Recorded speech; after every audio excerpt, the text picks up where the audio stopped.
Boa tarde aos que aqui se encontram. Nossa querida presidenta, nesse momento, a doutora Thelma Gobi, mas eu prefiro presidente, viu? Mesmo sendo mulher. Presidenta lembra alguma coisa que eu não gosto de lembrar. Mas lhe cai bem o cargo. Em seu nome, cumprimento todos os colegas, em nome da senhora Josiane e todos os funcionários da casa,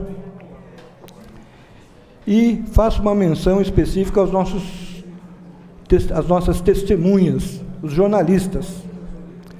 Os jornalistas que aqui se encontram, talvez não saibam, mas existe um projeto de lei que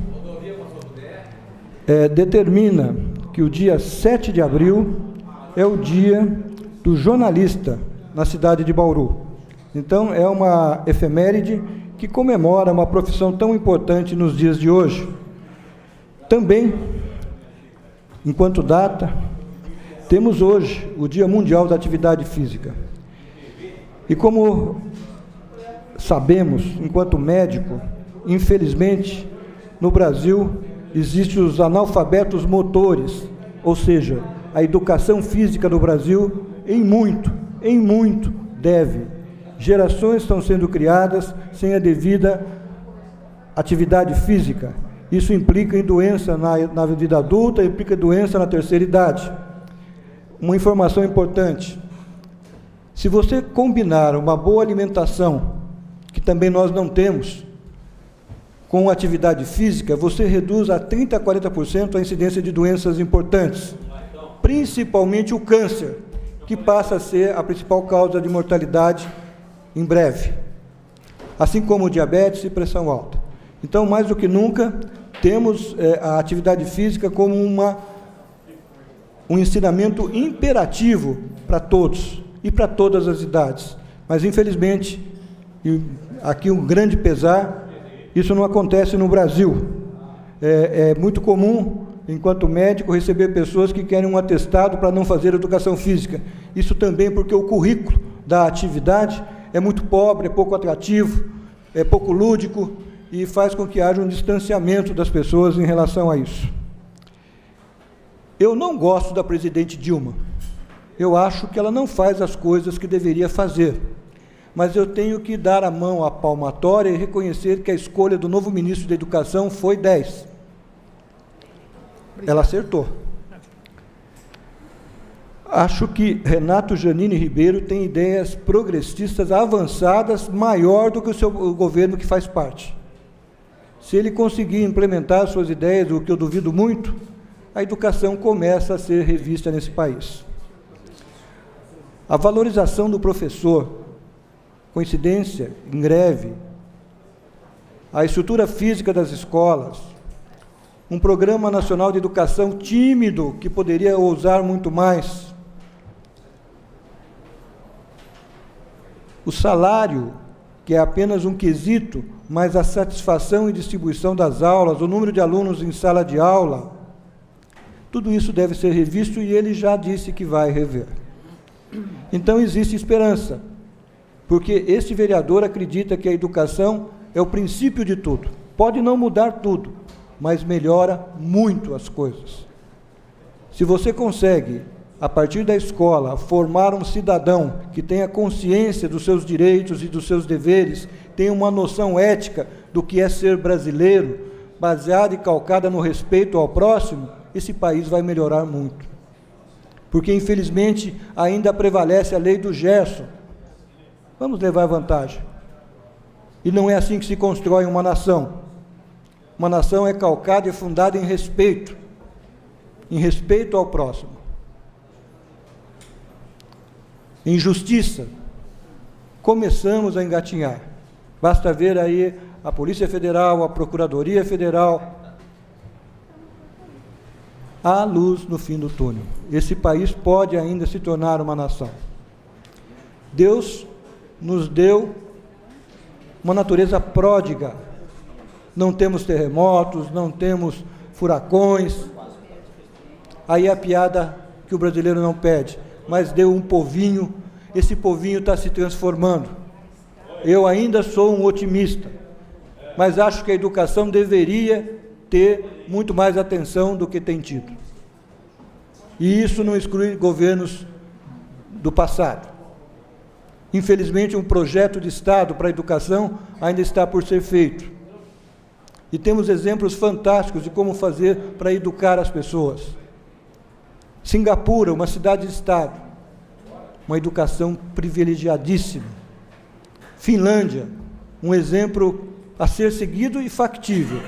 Só falta vontade política em mudar a educação. E isso é fundamental. Do ensino da infância às universidades, na educação formal, uma mudança urge.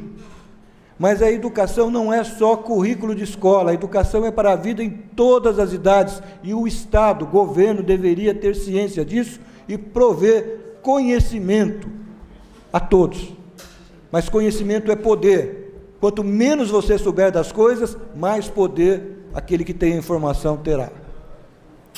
E isso é o que acontece no Brasil. Uma educação pífia. Em 46 países, nós somos o 42º em termos de raciocínio. Últimos em termos de interpretação de texto. Esse é o Brasil. Começa a cair a ficha, 7-1. Esse é o Brasil, 7-1 para a Alemanha. Essa é a Alemanha. E é só um esporte, é só um indicador, mas para o brasileiro de um simbolismo imenso. Há necessidade de mudar esse país.